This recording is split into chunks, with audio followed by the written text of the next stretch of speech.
Asuka got on his knees and begged the Dalek not to shoot. "Please, I'll do..." Before he could even finish, the Dalek screamed, "Exterminate!" and tried to fire.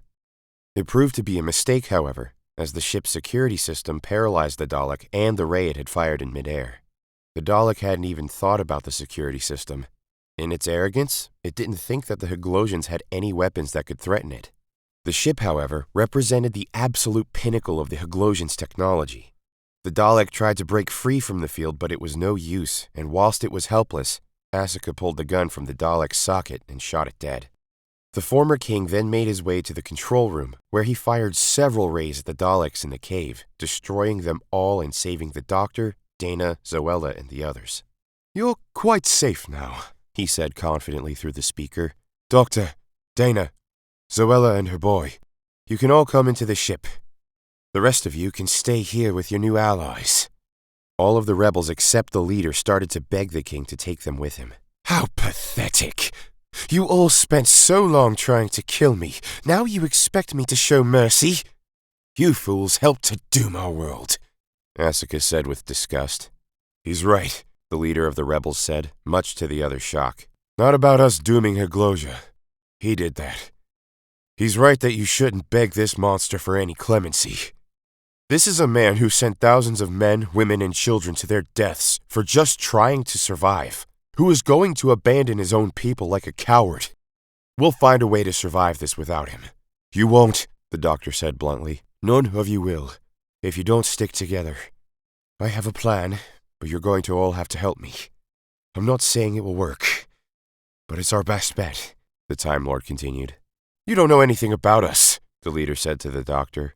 "We survived against his troops and thugs for years. We can evade the Daleks until our forces rebuild."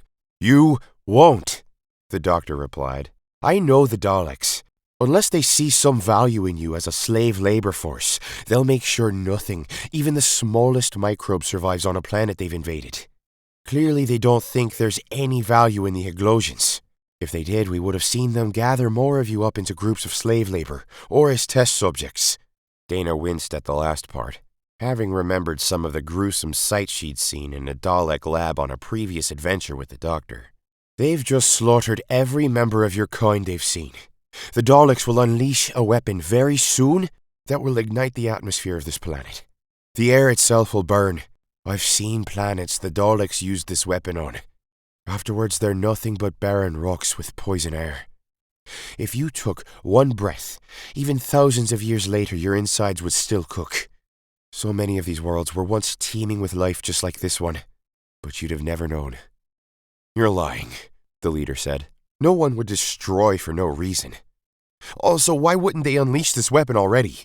They do have a reason. Whilst they may not see you as having any value, I'd wager they want your world as a weapons factory.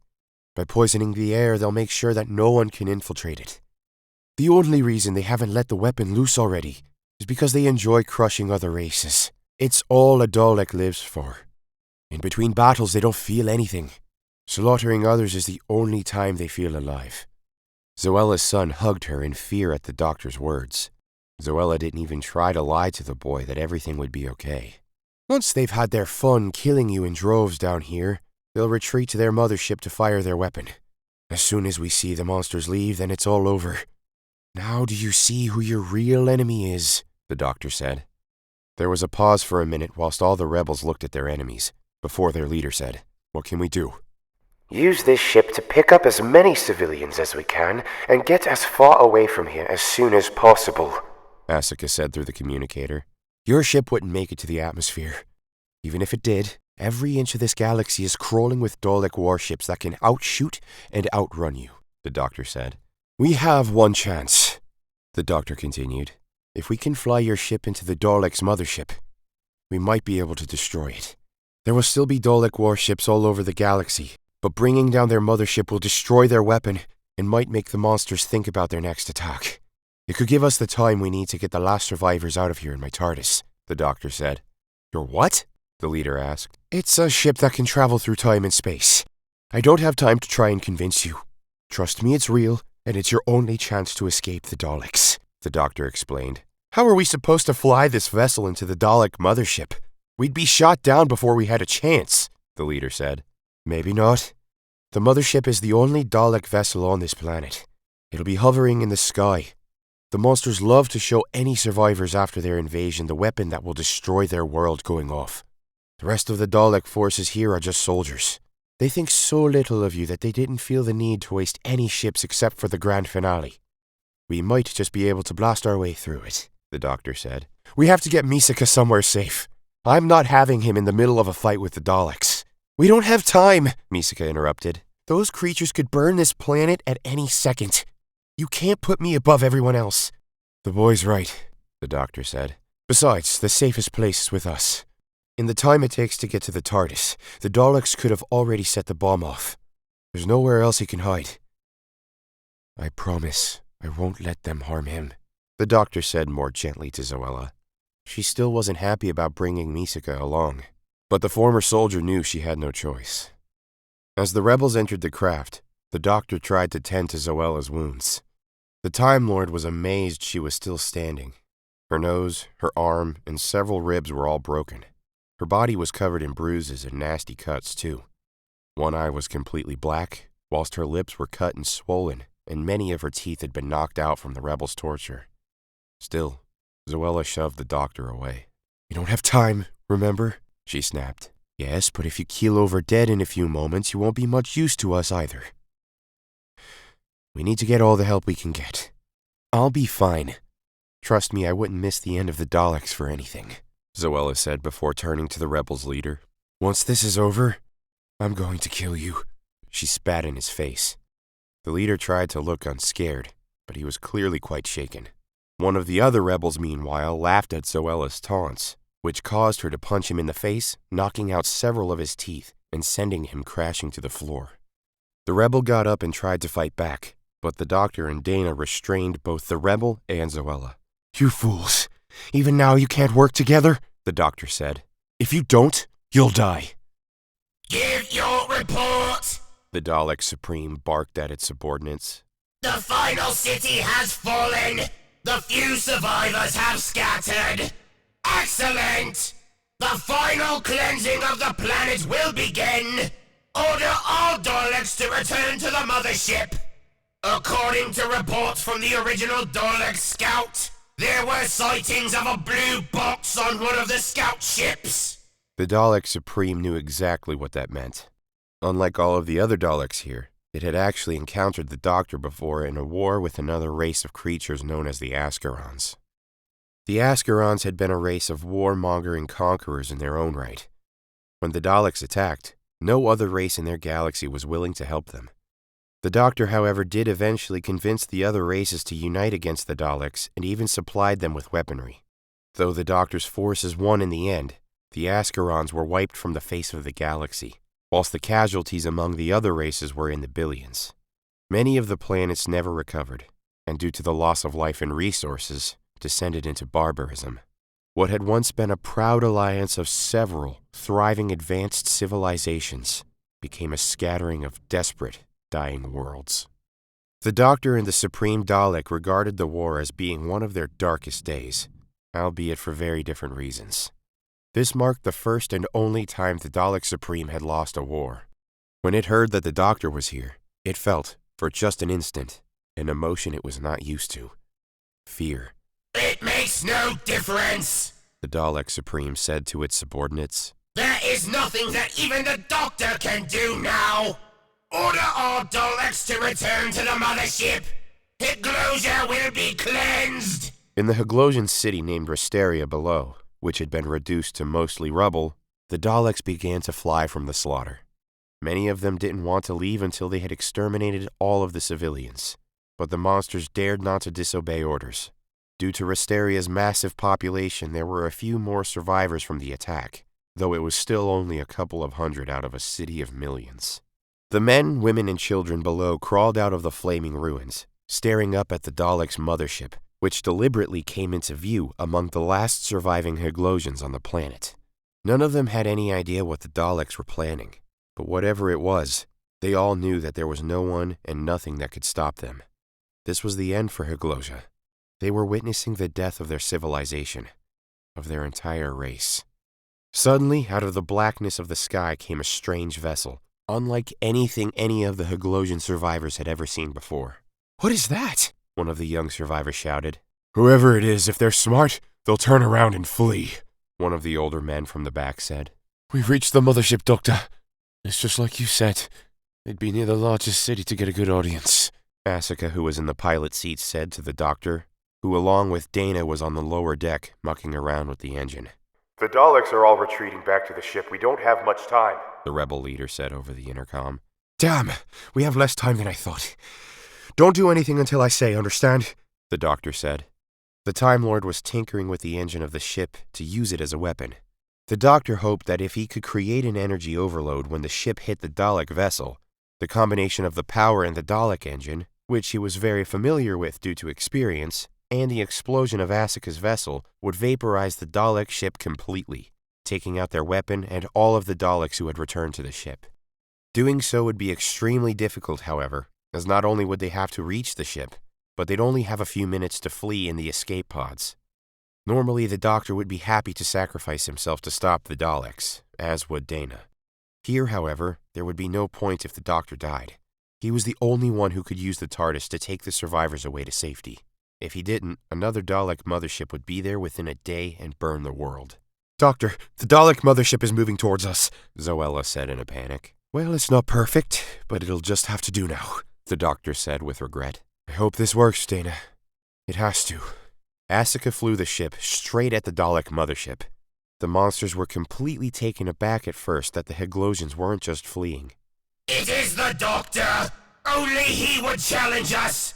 Destroy the ship! Destroy it! The Dalek Supreme barked. Asuka's ship managed to swerve past some of the Dalek rays whilst landing a few hits itself. Ultimately, however, they didn't even dent the mothership's hull. The Daleks, meanwhile, managed to land a few hits on Asuka's ship, which sent it hurling back through the air. "We'll never make it," Dana said as the doctor started to adjust the engine.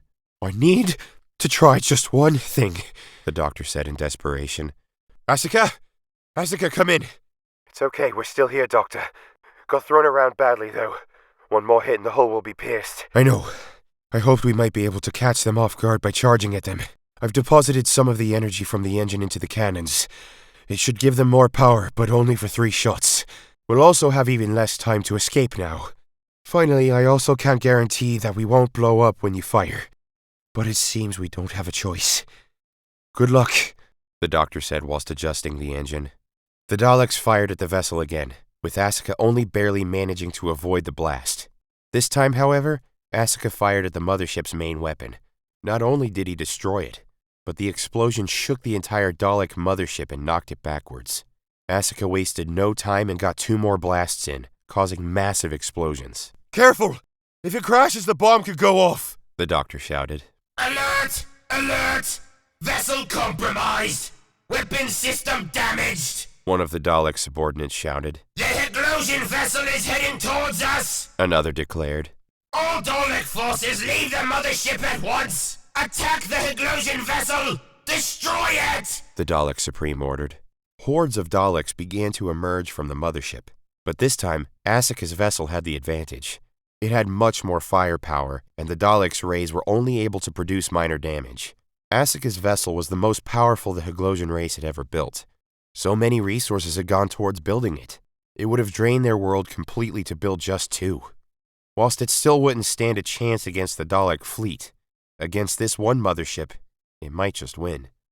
The crowd of Heglosian survivors below started cheering and shouting.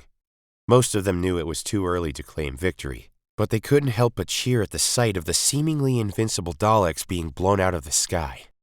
Asuka blasted dozens and dozens of Daleks who hurled themselves at the ship. Below, the Doctor and Dana, who watched from a monitor, even started cheering. In that moment, the rebels, Zoella and Asuka forgot all of their differences as the former king blasted his way through the army of monsters to the now vulnerable Dalek mothership. They all huddled together, feeling confident that the king of all people would be able to finish their hated enemies. Zoella in particular, having spent so long fighting against the Daleks on the front lines, relished in their deaths. Not all of the mothership's weapons had been knocked out, but Asuka's vessel was easily able to avoid the blast from its other, lesser cannons now. Just as victory seemed to be within reach, however, one Dalek emerged from a blast that had knocked dozens more out of the sky. A special weapons Dalek. Asuka, don't try to fight it, the Doctor said in terror at the sight of the special weapons Dalek that he knew only too well. What is this creature? One of the rebels said. It's a special weapons Dalek. I didn't think they'd developed that model at this point in their history. Please be careful. Its blast is comparable to 100 normal Daleks, and its armor is practically indestructible. Just fly past it. The king tried to oblige, but the Dalek was too fast. In a matter of seconds, it was completely out of sight. Where'd it go? The king said, scared out of his mind. It doesn't matter, just move. Before the Doctor could even finish, the ship was rocked by an explosion that threw the Timelord and Dana across the room. Doctor! Asuka said in a panic. You need to rig up more power from the engine to the gun like before. I can't, it's too unstable. The ship will blow up if I do it. Suddenly the ship was struck again, only this time the engine began to explode. The Doctor and Dana were forced to flee the room as the ship went whirling through the air. More and more parts of the hull either exploded or went flying off. Destruct in 3 minutes, the security system said. We'll never make it to the Dalek mothership now, the leader of the rebels said grimly. Yes, we will, Asuka replied as he desperately tried to get the ship back into focus. Several more Dalek scouts began to gather around the ship and fired on it. The ship's shields had been damaged, and it was now vulnerable to even ordinary Dalek firepower. The Doctor and Dana quickly rushed to the upper level. We need to get out of here. The ship will never fly now, the Doctor said. No! I'm not leaving now! Asuka shouted. Suddenly, the control panel exploded, which sent Asuka and 2 of the rebels flying across the room. One of the rebels was killed right away, whilst another was helped up by 2 of his comrades.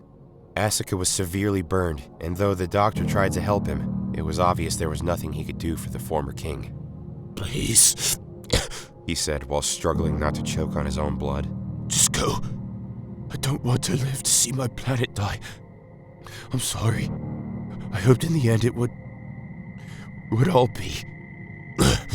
He collapsed before he could finish. A further explosion came from the back of the room. We need to go, now, the Doctor said as he hurried the rebels, Dana and Zoella, down the corridor. There were more explosions, however, and the 2 rebels at the back carrying their wounded comrade were consumed by the flames. More explosions further down the corridor knocked the Doctor and the others off their feet. Zoella briefly became separated from her son as the ship shook and she fell off her feet. Misaka tried to run to help his mother, but a further explosion rocked the ship and knocked the boy on his back. Just as the boy tried to help himself up, several large pieces of rubble fell from the ceiling and crushed him to death. Zoella quickly ran to her son and tried to pull the rubble off of Misaka's corpse, burning her hand in the process. Dana tried to pull Zoella away, but the former soldier didn't want to be saved when she saw her son's lifeless, broken face under the rubble. Leave me! She shouted. I'm not leaving him! The Doctor intervened and used a Venetian karate neck pinch to knock Zoella out. I'm sorry, but we don't have time to argue. The Doctor then picked Zoella up over his shoulders and ran down the flaming corridor with the others. They reached the escape pods, but more rubble started to fall from the ceiling. Dana pushed the Doctor out of the way of a shard, but others weren't so lucky. 3 more rebels were crushed, leaving only their leader and 2 more. The Doctor opened one of the doors with his sonic screwdriver before the flames completely engulfed the room. Inside the pod was very small, and they could all barely fit in, but the Doctor managed to eject the pod in time. Unfortunately, as soon as the pod left the crashing ship, it was set upon by 3 Dalek scouts. The Doctor tried to evade them, but the Daleks managed one lucky shot that sent the ship spiraling out of control. The Doctor, however, was able to make the pod smash into one of the Daleks, knocking it out of the sky and scattering the other two monsters. The Doctor then piloted the ship to the TARDIS, with the two Daleks in pursuit. Asuka's ship, meanwhile, went hurling into the ruins of the city and consumed it completely in flames. The last sight the few hundred surviving Heglozhians of the city saw was the flaming wreckage of the vessel they had hoped would be their salvation. Excellent! The Dalek Supreme said. The Heglozhian craft has been defeated! Dalek units report! One pod has escaped! 2 Daleks are in pursuit! It must not escape! Order all other Dalek units to return to the mothership! The weapon will be detonated at once! The 2 Daleks continued in their pursuit of the pod. The mothership would protect all of the other Daleks from the bomb. It didn't even need to leave the atmosphere, its hull was so strong.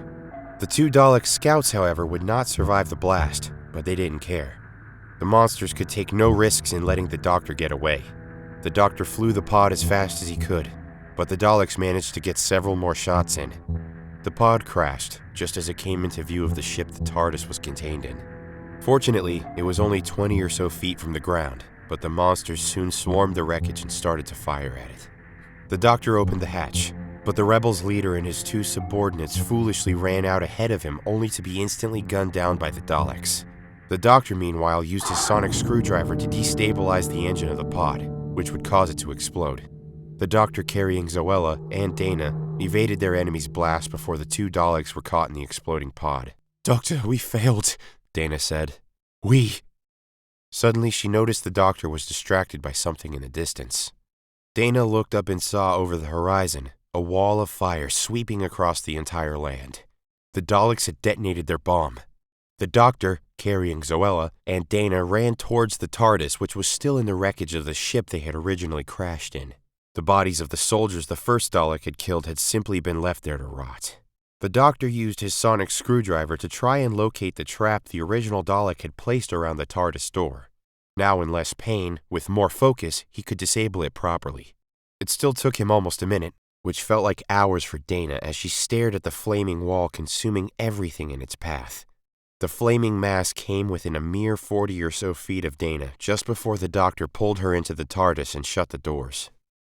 Inside the TARDIS, Dana took Zoella down to the medibay, whilst the Doctor began to work on the controls. The Timelord took one last look at Heglozia on the scanner before taking off and saw nothing but fire. The planet had literally been turned into hell. In less than an hour, the Daleks' fire would spread across every single square inch of Heglozia. There was no chance any life forms on the planet could survive that. The weapon has been successfully launched, The Dalek Supreme said. Contact Dalek Control that within a few hours the planet will be ready for conversion into a weapons factory. What news is there of the Doctor? The Dalek Supreme said to its subordinates. We lost contact with the Dalek units just before the bomb exploded. It does not seem likely that he was able to reach his ship. It is of no importance, The Dalek Supreme said, not sure if it meant it. The Time Lord failed. Heglozia is ours. We are victorious. The Doctor simply sat in the console room for the first few hours after the ship had taken off. The Doctor had known about the ultimate fate of Heglozia for a while after they had arrived. He finally remembered where he had visited the Mysorica galaxy before, many hundreds of years later in its timeline. At that stage, the Daleks had converted every single world of the galaxy into factories, where they created more weapons that enabled them to destroy millions more worlds like Heglozia. The Doctor had been sent on a mission to sabotage a superweapon they had been building on one of the planets in his past. For all he knew, it could have been Heglozia itself. There was no difference between any of the planets when the Doctor visited the galaxy. The Doctor had hoped to save some of the Heglozians by taking them to another world. He had failed them just as he had failed to save millions of other planets. How many billions of worlds were there like Heglozia with their own histories and cultures that were obliterated in an instant by the Daleks and lost forever that he knew nothing about? How many of the worlds that he had visited over the years and never returned to again had the Daleks found? In spite of all his victories against them over the centuries, The Doctor would always carry a sense of guilt when dealing with the Daleks, as he's given up possibly the only opportunity to destroy them at the time of their birth. Tonight was a gruesome reminder of the consequences of his decision all those years ago. Dana, meanwhile, had taken Zoella down to the medibay herself where the bay's AI took care of her. Zoella was sedated with drugs whilst the system set about repairing her injuries and resetting her broken bones. Dana was just worried about what would happen when Zoella woke up. For her sake more than anything else. As horrible as it sounded, Dana wondered if perhaps it would have been better to let her die on Heglozia. How can someone expect to live on after their world was gone? How could Zoella forget the sight of her son's corpse buried under the rubble? What Dana had seen herself would stay with her for many years to come. Every time Dana closed her eyes, she not only saw the man the Daleks had made her kill all those years ago, but the flaming inferno Heglozia had become. She had seen many things on her journeys with the Doctor, but never such senseless cruelty and destruction. When Zoella awoke several hours later, she was completely silent at first, before collapsing into Dana's arms, sobbing. Zoella was a broken woman, and whilst she never truly recovered from what the Daleks had taken from her, the former soldier nevertheless would continue to travel with the Doctor and Dana. She channeled her grief and rage into helping them save other worlds and eras, not just from the Daleks, but other evils across the universe too. Those, however, are stories for another time.